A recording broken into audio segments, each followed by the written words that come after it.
Assalamualaikum warahmatullahi wabarakatuh. Selamat datang di video. Baiklah, hari ini saya akan menjelaskan berbagai hal mengenai koperasi. Baik dari definisi hingga ke manajemen keuangan yang ada di dalam koperasi itu sendiri. Nah, sebelum saya akan menjelaskan lebih detail mengenai koperasi, langkah lebih baik saya memperkenalkan diri terlebih dahulu. Perkenalkan, nama saya Ahmad Dhani. Saya berasal dari Prodi Manajemen Universitas Muhammadiyah Riau, Fakultas Ekonomi dan Bisnis. Dan sebelumnya video ini saya buat untuk memenuhi tugas ulangan tengah semester dari mata kuliah pengantar manajemen koperasi dan UMKM.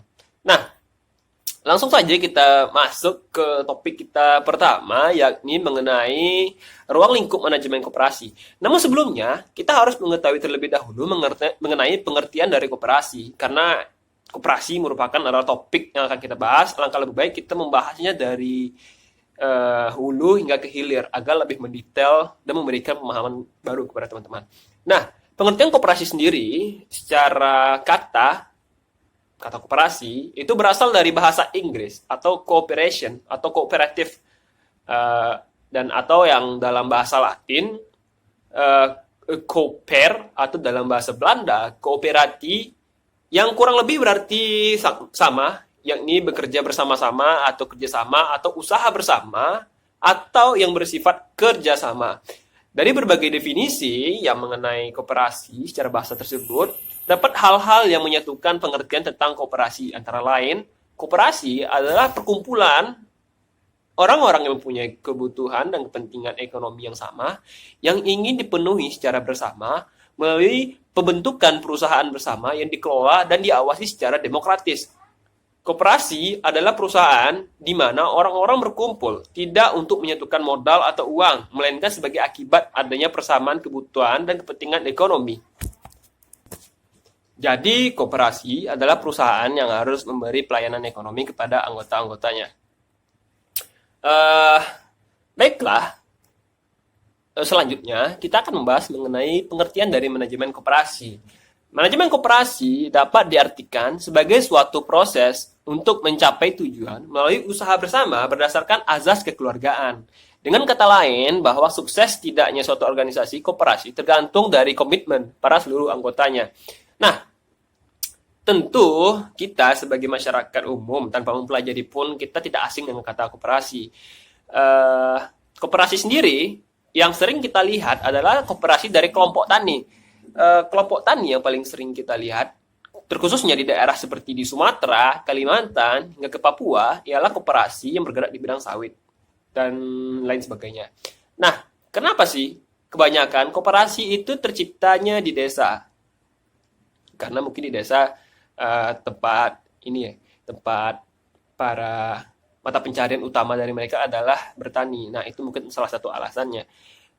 Namun adalah azas lain yang ada dan menjadikan alasan mengapa koperasi banyak di pedesaan ialah karena koperasi itu perkumpulan orang-orang yang mempunyai kebutuhan dan kepentingan ekonomi yang sama. Jadi kebutuhan ekonomi mereka sama dan kepentingan ekonomi mereka sama, dan juga mereka bergerak untuk mencapai atau menjalankan ekonomi itu juga sama, dan dibentuklah suatu organisasi perusahaan yang dikelola dan diawasi secara demokratis oleh mereka juga, masyarakat yang ada di desa. Nah, fungsi dari manajemen sendiri di dalam koperasi sebenarnya sama dengan fungsi manajemen secara umumnya, yakni fungsi planning, organizing, actuating, dan controlling. Nah, apa sih planning? Planning merupakan perencanaan. Tentu apabila kita menginginkan organisasi mencapai tujuannya, kita harus merencanakan target terlebih dahulu. Target-target inilah yang akan menjadi acuan kerja dari para manajer-manajer atau pimpinan-pimpinan yang ada di dalam suatu organisasi, termasuk juga dalam koperasi itu sendiri. Nah, yang kedua adalah organizing atau pengorganisasian. Nah, pengorganisasian di dalam koperasi itu lebih kepada pengelompokan kinerja. Sebenarnya tidak hanya di koperasi sih, semua organisasi juga melakukan hal demikian. Nah, tujuannya kembali lagi agar mencapai keefektifan dan dan mencapai tujuan yang lebih efektif dalam organisasi itu sendiri.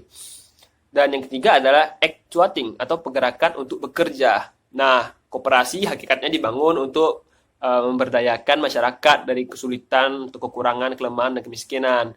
Dengan adanya actuating atau pergerakan untuk bekerja, tentu ini akan mempermudah tercapainya pergerakan masyarakat untuk bekerja. Karena koperasi tentu akan membuat lapangan pekerjaan baru yang akan membuat masyarakat desa mendapatkan lapangan pekerjaan. Dan yang terakhir adalah controlling atau pengawasan atau pengendalian. Nah, pengawasan adalah merupakan tindakan atas proses kegiatan untuk mengetahui hasil pelaksanaan, kesalahan, kegagalan, kemudian dilakukan perbaikan dan mencegah terulang kembali kesalahan tersebut. Nah, fungsi pengawasan adalah mencegah terjadinya berbagai penyimpangan dan kesalahan perbaikan untuk meminimalisir kerugian atau impact negatif dari koperasi itu sendiri. Nah, jadi apa sih keuntungan ekonomis maupun sosial apabila kita mengadakan atau membuat koperasi? Nah, tentu saja keuntungan ekonomis ialah peningkatan skala usaha, peningkatan pemasaran, dan peningkatan barang dan jasa. Karena kegiatan perekonomian, produksi, dan penjualan akan dilaksanakan secara masif. Dan juga impact yang diberikan kepada organisasi itu sendiri, yakni koperasi, akan huge juga atau akan besar pula pada koperasi itu sendiri.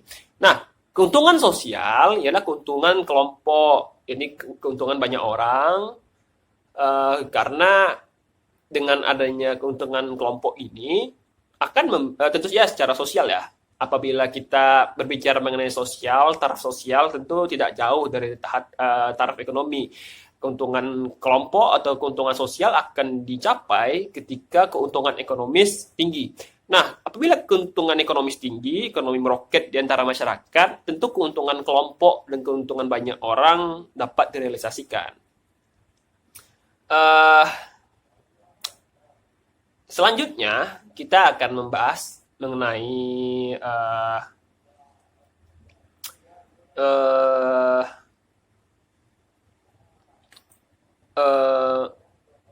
manajemen pemasaran eksternal maupun internal koperasi. Nah, selanjutnya mungkin yang pertama kita akan membahas mengenai manajemen pemasaran internal dari koperasi tersebut terlebih dahulu ya. Tujuan utama koperasi adalah membantu meningkatkan kesejahteraan anggotanya. Oleh karena itu, segala aktivitas pemasaran yang bertujuan memuaskan anggota perlu dilakukan manajemen koperasi jika perusahaan koperasi ingin membangun loyalitas dan partisipasi aktif anggotanya, sehingga anggota mendapatkan manfaat atas hubungan bisnisnya dengan perusahaan koperasi. Pelayanan itu dapat berupa pemberian harga pelayanan bagi anggota maupun melalui aktivitas-aktivitas yang memudahkan anggota dalam membangun usahanya. Seperti itu. Nah, jadi mungkin dari awalnya anggota tidak memiliki lahan, kita memberikan contoh lagi ya. Kita beranalogi, memberikan contoh yang terjadi seperti di desa-desa yang bergerak perekonomiannya bergerak di bidang persawitan. Mungkin awalnya masyarakat itu hanya menjadi pekerja dengan adanya dari ekonomi karena mereka ikut mengambil andil dalam kegiatan ekonomi yang ada di koperasi. Dari awalnya sebagai pekerja di kebun koperasi hingga mereka bisa berpartisipasi atau mengikut sertakan kebun mereka ke dalam koperasi yang akan nantinya dikelola oleh koperasi sendiri dan tentunya akan memberikan dampak efektif. Nah, untuk pemasaran internal sendiri, mungkin yang pertama yang harus dilakukan ialah menyusun rencana pemasaran internal. Nah, perencanaan pemasaran internal yang baik paling tidak harus mencapai 4 tujuan, yaitu menentukan kebutuhan dan keinginan anggota, lalu menentukan pasar sasaran yang tepat, menyusun strategi pemasaran untuk mengembangkan daya saing, membantu menciptakan bauran pemasaran sesuai kebutuhan dan keinginan anggota. Kebutuhan dan keinginan anggota dapat diketahui melalui riset pasar internal. Nah, perubahan-perubahan yang terjadi dengan cepat dalam peradaban ini akan mempengaruhi sifat anggota dan merupakan potensi kekuatan yang mengubah lingkungan bisnis perusahaan koperasi di pasar internal. Uh, Lalu mungkin kita akan masuk ke contoh, karena dari tadi kita membahas mengenai koperasi yang ada bergerak di bidang sawit. Seperti ini. Contohnya, apabila sebelumnya Bapak Joni mengelola kebunnya sendiri seluas 2 hektar dan dia hanya mencapai 1 ton setiap bulannya untuk panen dari sawitnya, dan ketika dia kenapa sih Pak Joni hanya mendapatkan 1 ton per bulan dari sawitnya? Apakah padahal mengenai perawatan dari kebunnya dan juga pupuk untuk tumbuh-tumbuhannya itu telah terpenuhi dengan baik. Mungkin dikarenakan tidak efektifnya dalam panen. Mungkin banyak panen yang tidak efektif karena Pak Joni hanya mempekerjakan beberapa orang, jadi masih banyak buah yang tertinggal, masih banyak buah yang terbuang, seperti itu. Nah, ketika Bapak Joni itu bergabung ke dalam koperasi atau suatu wadah, atau mungkin baru saja pimpinan-pimpinan desa membuat suatu koperasi dan Bapak Joni masuk menggabungkan atau memasukkan lahannya ke dalam situ, dan nantinya adalah pihak koperasi yang akan mengelola kebun dari Bapak Joni, baik perawatannya, baik dari pemberian pupuknya, dan juga dalam panennya. Dan ternyata setelah Bapak Joni mengikuti atau masuk ke dalam koperasi, Bapak Joni produksinya meningkat dari hanya 1 ton per bulan menjadi 2 ton. Nah, itu kenapa ini bisa terjadi? Tentu adanya faktor-faktor dari Bapak Joni mengikut sertakan dirinya ke dalam koperasi. Karena tentu anggota dalam koperasi tersebut akan semakin banyak pula keuntungan, akan semakin banyak pula uang kas. Nah, semakin banyaknya pendanaan ini akan memberikan keefektifan yang lebih tinggi kepada lahan-lahan peserta yang ada di dalam koperasi itu sendiri. Nah, itu merupakan adalah salah satu hal terbaik bagi pemasaran internal, karena mungkin internal sendiri akan memberikan akan mendapatkan keuntungan tertinggi karena mereka juga menjadi pengelola di dalam bisnis tersebut. Nah, selanjutnya ialah manajemen pemasaran eksternal koperasi. Secara bahasa, pasar eksternal merupakan hubungan bisnis antara perusahaan koperasi dan non-anggota. Apabila kita tadi telah membahas mengenai hubungan bisnis antara koperasi dengan anggotanya, dan kali ini kita membahas mengenai yang non-anggota seperti itu. Dan pemasaran adalah suatu proses penciptaan dan penyampaian barang dan jasa yang diinginkan pelanggan, yang meliputi kegiatan yang berkaitan dengan menarik dan mempertahankan pelanggan setia.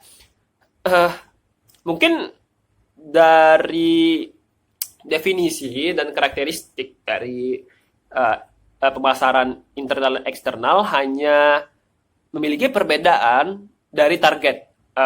Apabila kita tadi menjelaskan mengenai targetnya yang ada di internal koperasi, dan kali ini kita hanya akan membahas mengenai eksternal koperasi. Eksternal koperasi itu merupakan lebih ke pasar umum, karena internal ke pasar bukan pasar umum sih, maksud saya mungkin pasar yang lebih luas cakupannya seperti itu. Mungkin apabila di kebun sawit mereka menjual sawitnya kepada PKS atau pabrik kelapa sawit, dan nantinya akan memproduksi CPO yang akan dijual lagi ke luar negeri dan lain sebagainya.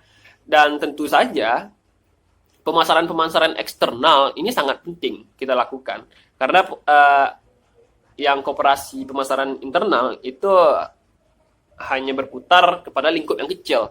Nah, untuk tercapainya ekspansi bisnis, kita harus mengekspansi juga atau melebarkan sayap kita ke luar negeri atau ke cakupan yang jauh lebih luas. Nah, pasar eksternal harus dimaksimalkan dalam hal ini. Dan untuk mencapai pasar kita harus mengadakan riset. Tentu saja koperasi harus mengadakan riset. Nah, yakni yang dilakukan kita adalah market research, merupakan sarana untuk mengumpulkan informasi yang menjadi dasar perencanaan pasar. Nah, riset ini mencakup kegiatan sistematis dan pengumpulan, analisis, dan interpretasi data yang berkaitan dengan perusahaan, pelanggan, dan pesaing suatu perusahaan. Dan demi mencapai perusahaan atau koperasi yang makmur dan efektif, riset pasar merupakan langkah awal demi mencapai atau tercapainya kegiatan ekonomi yang sesuai dengan tujuan yang telah ditetapkan di awal dalam organisasi. Nah, selanjutnya mungkin kita akan membahas mengenai manajemen keuangan koperasi. Manajemen keuangan di dalam koperasi sebenarnya adalah hal basic lainnya selain dari partisipasi anggota yang telah kita jelaskan tadi, terus pemasaran internal dan eksternal. Nah, kita berbicara mengenai perputaran uang yang ada di luar seperti eksternal dan juga perputaran uang anggota yang ada di internal. Namun selanjutnya, dan kali ini yang terakhir, kita akan membahas mengenai perputaran uang di dalam koperasi, baik itu kas, penyaluran kas, dari mana mereka mendapatkan uang, seperti itu. Untuk koperasi sendiri, mereka mendapatkan laba dari uang pungutan atau uang sumbangan, ataupun juga uang keringat, bisa kita katakan seperti itu, dari peserta-peserta yang ada di dalam lingkup koperasi itu sendiri. Nah, dengan adanya hal ini akan membuat koperasi mampu berjalan lebih lama dan lebih efektif, seperti itu. Untuk lebih luasnya sebenarnya tidak jauh berbeda dari pemasaran internal dan eksternal, karena ini merupakan sambungan atau gabungan dari internal eksternal pemasaran yang tadi ya. Dan keuangan sebenarnya tidak jauh berbeda dari apa yang telah saya sampaikan sebelumnya, seperti itu. Jadi yang dimaksud dengan manajemen keuangan dalam koperasi adalah aktivitas pencarian dana dengan cara yang paling menguntungkan, aktivitas penggunaan dana dengan cara efektif dan efisien dengan memperhatikan prinsip ekonomi dan prinsip-prinsip koperasi, seperti itu. Mungkin sekian saja yang dapat saya sampaikan. Apabila teman-teman memiliki pertanyaan dari apa yang telah sampaikan ini, silakan teman-teman ketik di bawah kolom komentar dan insya Allah saya akan menjawabnya. Dan mungkin sekian presentasi atau penjelasan mengenai koperasi, ruang lingkupnya, perangkatnya, partisipasinya, dan bagaimana pemasaran dan keuangannya dari koperasi. Semoga ini dapat menambah wawasan dari teman-teman sendiri. Saya akhiri, wabillahi wa taufiq wa hidayah. Wassalamualaikum warahmatullahi wabarakatuh.